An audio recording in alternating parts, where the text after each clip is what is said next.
मिथिलाक्षर के माध्यम से हम कंचन झा अपने सब लोगन के प्रणाम करै छी और आइ अपने सबके एकटा खिलौना गाबि कऽ सुनबै छी। आशा करै छी जे अपने सब गोटे के नीक लागत तऽ लाइक करब, शेयर करब। जे केओ गोटे सब्सक्राइब नहीं केने छी हुनका सबसे निवेदन अछि, आग्रह अछि जे चैनल के सब्सक्राइब कऽ देब, बेल आइकन के दबेनाइ नहीं बिसरब। जय मिथिला, जय मैथिली। सुनू ई गीत। बाप तोहर अलबेला रो बउआ, सब धन देथुन लुटाई रो। बाप तोहर अलबेला रो बउआ, सब धन देथुन लुटाई रो। हम तो कहलियन दादी ने बजाबू, हम तो कहलियन दादी ने बजाबियन। दादी गाल फुलथिन हे, दादी गाल फुलथिन हे। दादी के बदला नानी के बजैबतौ, नानी केस लेथुन रे। दादी के बदला नानी के बजैबतै, नानी केस लेथुन रे। बाप तोहर अलबेला रो बउआ, सब धन देथुन लुटाई रे।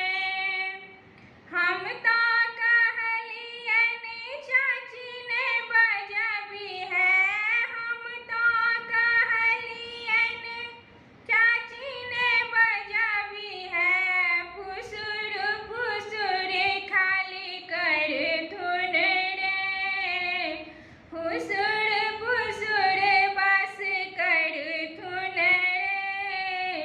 चाची के बदला मामी के बजैबतै, मामी गीत गबथुन रे। चाची के बदला मामी के बजैबतै, मामी गीत गेथुन रे।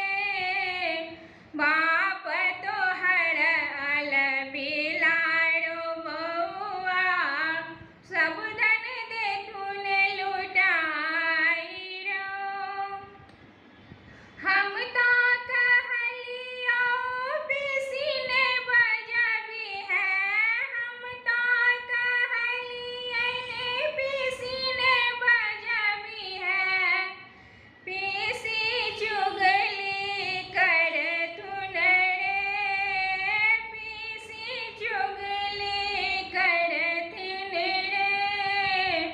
पीसी के बदला मौसी बजैबतै, मौसी सबटा करितौ रे। पीसी के बदला मौसी बजैबतै, मौसी सबटा करितौ रे।